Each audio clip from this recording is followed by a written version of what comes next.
শ্রীমদ্ ভাগবতম দশম স্কন্ধ চতুর্দশ অধ্যায়।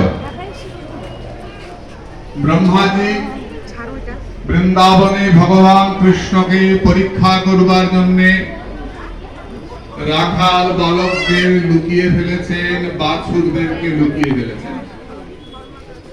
উদ্দেশ্য দেখি ভগবান তো কখনো কমে না।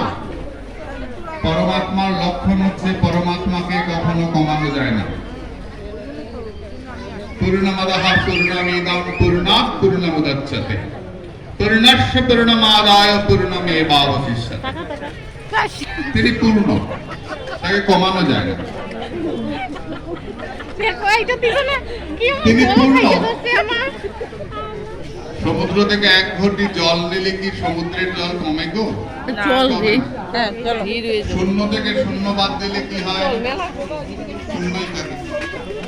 এই পূর্ণকে কখনো কমানো যায় না। পরমাত্মার একটা লক্ষণ হচ্ছে তিনি পূর্ণ। এখানেও পূর্ণ, ওখানেও পূর্ণ, সর্বত্র তিনি পূর্ণ। পূর্ণ থেকে পূর্ণ বাদ দিলে পূর্ণই থাকে। ভগবান কৃষ্ণ যদি পূর্ণ হন, এবার একটু মেলায় ঢুকি, মেলাটা দেখে নিই। শিবযজ্ঞ মণ্ডপে এসেছিলাম। এখানেই তার ভগবত্তা।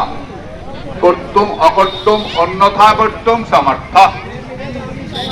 তিনি করতে পারেন, তিনি না করতে পারেন, তিনি যা ইচ্ছা তাই করতে পারেন। তার জন্য তাকে কারো কাছে জবাবদিহি করতে হয় না। তার ইচ্ছা খেলিছ বিশ্বলয়ে বিরাট শিশু আনমনে, ভাঙিছ গড়িছ তুমি আপন। তার ইচ্ছায় হচ্ছে, তুমি এই জন্য তাকে জবাবদিহি করতে পারবে না। আর আমরা তো সামান্য একটা মানুষ, নিজের সংসারকেই সামলাতে পারি না, ভগবানকে না।